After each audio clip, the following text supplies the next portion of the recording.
ہمارے جو یہ امام نسائی ہے نا، نسائی شریف، جن کے سیاستہ، تو مسلمان مجاہدین جب ان کے گاؤں پہنچے نا تو وہاں سارے مرد بھاگ گئے تھے، ایک مرد بھی نہیں رہا، عورتیں ہی عورتیں تھیں۔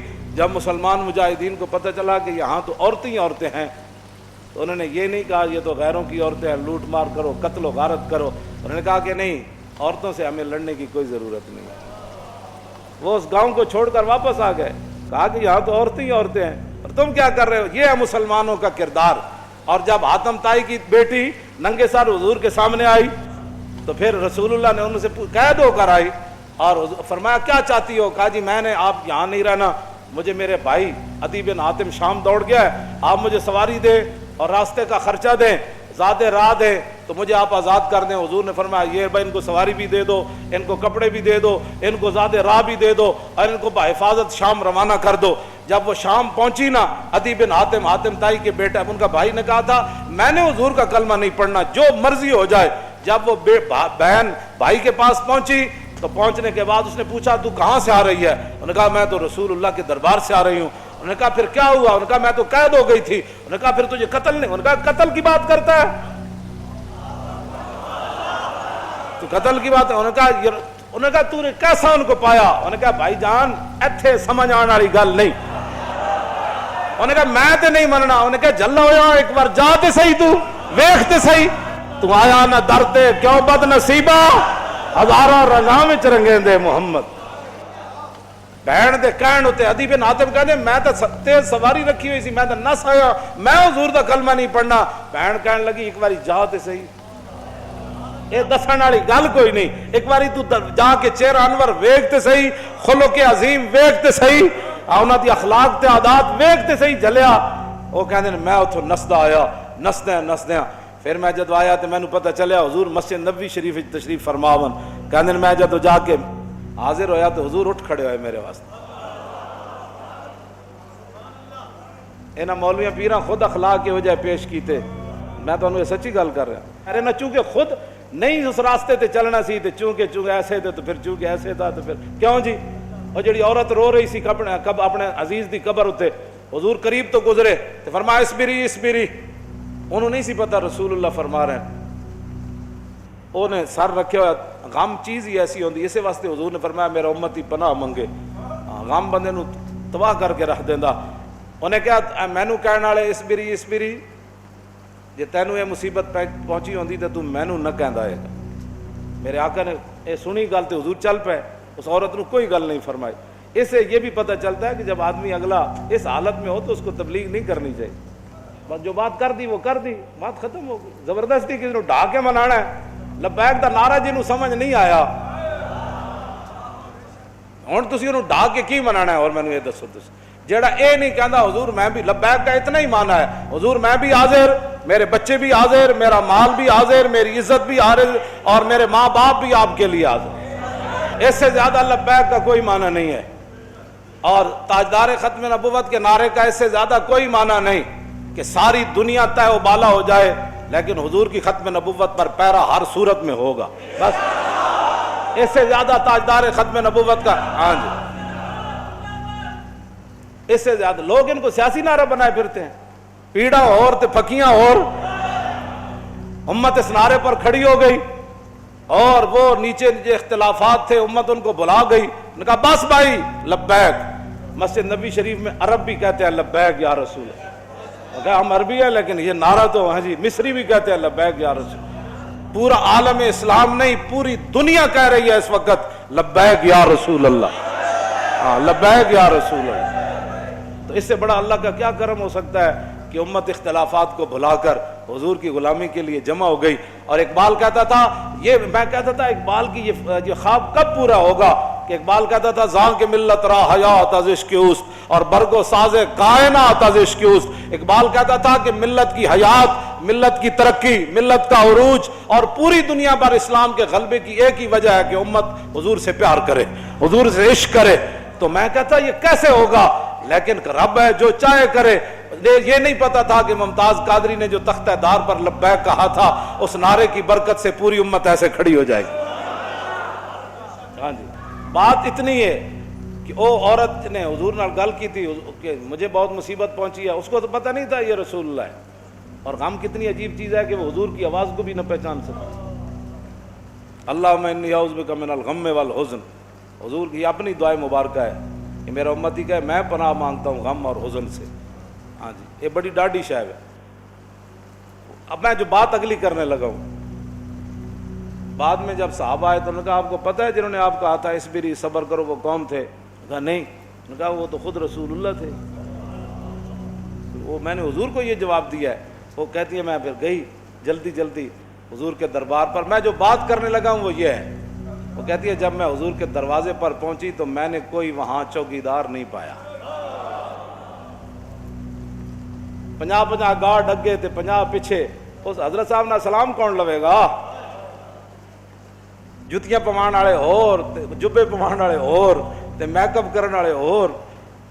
میں تو نہیں پڑھیا نہیں ہو جو اس وقت حسنہ چلیا، اور اسی واسطے تو ایک باری جڑا حضرت عدی بن حاتم آئے نا، تو جدو رسول اللہ نال ملاقات ہوئی حضور اٹھ کھڑے ہوئے تو عدی بن حاتم کہندے نے میرے دل نے گواہی دیتی ہے اللہ دے رسول۔ کیوں جی؟ فرماندے نے پھر حضور نے میرا ہاتھ پکڑیا تو حضور اپنے در اقدس کی طرف گھر دی طرف چل پے۔ کہندے راستے چ ایک بڈھی مائی مل گئی، عورتوں ویسی گلاں نہیں مکدیاں، تے مائی بھی ہوئے تے پھر بڈھی بھی ہوئے۔ کہندے انہوں نے اتنی لمبی گفتگو حضور نال کی تھی تے حضور دے چہرہ انور تے بھی ناگواری دے آثار ظاہر نہیں ہوئے کہ میرے نال مہمان ہے تو بس بھی کر ہون۔ کہندے نے میں کھڑ کھڑ کے تھک گیا، لیکن رسول اللہ نے ایک باری بھی اس مائی نو نہیں فرمایا کہ مائی بس کر اور کام تھوڑے۔ کہندے انہوں نے اپنی پوری گفتگو مکمل کی تھی تو پھر حضور چلے نہ جدوں، کہندے دوسری باری میرے دل نے گواہی دیتی حضور اللہ دے رسول۔ تو کہندے جدو رسول اللہ گھر تشریف لے آئے تو حضور دا ایک مبارک تلائی سی جہدے تے حضور آرام فرماندے سن۔ کہندے نے وچ کھجور دی چھال بھری ہوئی سی، کھجور دے پتے بھرے ہوئے سن، اس تے او بدن مبارک سوندے سن جنہاں دے بارے حضرت انس کہندے نے میں 10 سال خدمت کی تھی، حضور نہ سلام لیا، ہزارہ باری لیا، حضور دے مبارک ہتھاں نوں بوسہ دیتا، چومیا۔ ما مسست خزن ولا حریرن ولا شیئن قط الین من کف رسول اللہ، نہ میں کوئی ریشم نو ہاتھ لایا نہ کائنات دا کوئی اور نرم کپڑا ہو جائے میرے ہاتھ چ آیا کہ حضور دے مبارک ہاتھ تو نرم ہاتھ ہوئے۔ کیوں جی؟ حضور اس تلائی تے سوندے سن جہدے وچ روئی نہیں سی، کھجور دی چھال بھری ہوئی سی، نہ انہاں کدی چھال ہوتے سونے، نہ انہاں کدی بدر جانے، نہ انہاں کدی جناب تلوار پکڑ کے خندق وچ پہرے دینے۔ انہیں تو کہنا ہو یہ لبیک والے کیا کر رہے ہیں؟ اسلام تو امن کا درس دیتا ہے۔ میں کہا دسو نا خندق وچ کتنے بندے آئے؟ کیوں جی؟ خندق وچ کتنے بندے آئے؟ یہ دسو نا قوم لوگوں نو، اذا جاءتکم جنود فارسلنا علیہم ریحا وجنودا لم تروا وکان اللہ بما تعملون بصیرا اذ جاءوکم من فوقکم ومن اسفل منکم وزاغت الابصار وبلغت القلوب الحناجر وتظنون باللہ الظنون هنالک ابتلی المؤمنون وزلزلوا زلزالا شدیدا واذ یقول المنافقون والذین فی قلوبهم ما وعدنا اللہ ورسولہ ہاں فی قلوب مرض ما وعدنا اللہ ورسولہ الا غرورا۔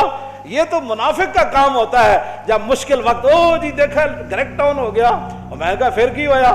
یہ تو منافق کا کام ہوتا ہے کہ جب مشکل حالات آئے تو کہ دیکھو جی جن کا وہ دیکھو جی اللہ رسول دے ساڑے نہ ہاتھ، میں ہاتھ کرنے دا معنی کر رہا ہوں، لفظی معنی تو نہیں نہ بنتا۔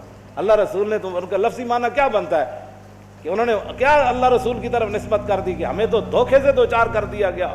ہاں جی ہمارے ساتھ یہ دیکھو کیا بن گیا کہ جناب ہمیں تو وہ کہتے تھے ہمیں تو پیشاب کرنے کا جو خوف ہے کہ پیشاب کرنے جائیں گے بندہ مار دے گا، تو قیصر و کسریٰ کب فتح ہوں گے؟ یہاں مدینے میں تو پیشاب کرنے کی سہولت نہیں رہی، 25,000 کا لشکر۔ منافق کا کام ہی یہ ہوتا ہے کہ وہ جب صحابہ ادھر جو ہے وہ کیا کارنامے سر انجام، اور منافق ان کا بھی رب نے قرآن میں بیان فرمایا کہ منافق کہنے لگے کہ ما وعدنا اللہ ورسولہ وَإِذْ قَالَتْ طَائِفَةٌ مِّنْهُمْ يَا أَهْلَ يَثْرِبَ لَا مُقَامَ لَكُمْ فَارْجِعُوا وَيَسْتَأْذِنُ فَرِيقٌ مِّنْهُمُ النَّبِيَّ يَقُولُونَ إِنَّ بُيُوتَنَا عَوْرَةٌ وَمَا هِيَ بِعَوْرَةٍ إِن يُرِيدُونَ إِلَّا فِرَارًا۔ کیوں جی یہ منظر بیان نہیں کیوں نہ؟ چلو چلیے چلیے چلیے توبہ کرو، تھے تے حال ہی کوئی نہیں، 25,000 کا لشکر آ گیا، آج تے بچی کسی دی نہیں ہونی۔ کہنے لگے حضور گھر لگے پیچھے، گھر میں بندہ کوئی نہیں کی بڑھے گا. اللہ نے فرمایا میرے حبیب گھر تے کاشانہ اقدس جدو آپ گھروں چل کے آ گئے تے آپ دا پیچھے گھر کوئی نہیں, صدیق اکبر دا گھر کوئی نہیں, فاروق اعظم دا گھر کوئی نہیں, عثمان غنی دا گھر کوئی نہیں, حیدر کرار دا گھر کوئی نہیں, انہاں دے گھر وکھرے آ گئے. میرے حبیب گھر لگے ہون دا مسئلہ نہیں, یریدون الا فرارا, اے تے چھا میدان چھڑ کے نسن لگے. سانو جی ہمارا لبیک سے تعلق نہیں ہے, مشکل ٹائم جو آ گیا, ہاں جی مشکل ٹائم, ہمارا لبیک سے تعلق نہیں, یہی تو بات ہے. لیکن قرآن, اقبال کہتا اگر درس قرآن ہم نے بلایا ہوتا یہ زمانہ نہ زمانے نے دکھایا ہوتا. یہ منافقت کے کام ہوتے ہیں مشکل کے وقت. انہیں دسے ہی نہیں کہ رسول اللہ غزوہ خندق دے موقع تے خود تلوار پکڑ کے کیویں کھڑے ہو. جب 50,000 دا لشکر خندق دے کنارے آ گیا, عمر بن عبد بہت گھوڑا چناب چھال مرائی تے ادھر آ گیا, تے 50,000 دا لشکر اتنے آ گیا تے سارے چاندے سن کے گھوڑے سمیت ادھر آ جان. اس وقت میرے آقا و مولا پھر خود تلوار پکڑ کے کھڑے ہو گئے, اور حضور کو اللہ نے دبدبا کتنا دیا, کانہ و فرد فی جلالتہ فی عسکر حین تلقاہ وفی حشمی لہو ہمم لا منتہا لکبائرہا وہمتہ الصغری جل من الدہر. یہ دوسرا حضرت حسان کا شعر ہے, پہلا امام بوصیری کا شعر ہے. فرمایا اللہ نے ہمارے آقا و مولا کو ہیبت اور جلال اتنا عطا فرمایا کہ حضور تنہا بھی کھڑے ہوتے تو محسوس ہوتا کہ حضور کی پشت پر لاکھوں کا لشکر کھڑا ہے. ہاں جی ہاں جی توجہ, حضور خود تلوار پکڑ. کیوں جی علیکم بسنتی ہے نہیں, یہ نہیں سنت کہ جب دین پر مشکل وقت آ جائے تو رسول اللہ خود تلوار پکڑ کر کھڑے ہو گئے.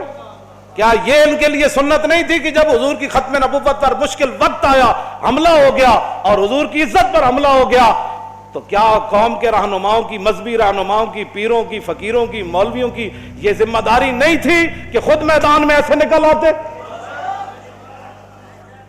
یہ ہے نا علیکم بسنتی و سنت الخلفاء, کیوں جی الراشدین. اور سنت خلفاء کیا ہے؟ یہ تو حضور کا اپنا اس طریقہ مبارکہ ہے نا. سنت خلفاء کیا ہے کہ جب جنگ یمامہ میں مسلمہ آیا تو افضل الخلق بعد الرسل, آپ نے فرمایا بدری ہوئے یا غیر بدری ہوئے, بڑھا ہوئے یا جوان ہوئے, اکھاڑا صحابی ہوئے یا نابینا ہوئے, ہاتھ سلامت ہومن یا کٹے ہوئے ہومن, سارے یمامہ پہنچو.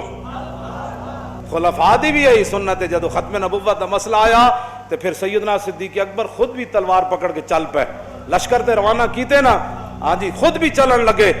حضرت مولا کائنات علی مرتضیٰ نے روکیا, فرمایا ابو بکر جو آپ کو کچھ نقصان ہو گیا تو ہمارا کیا بنے گا؟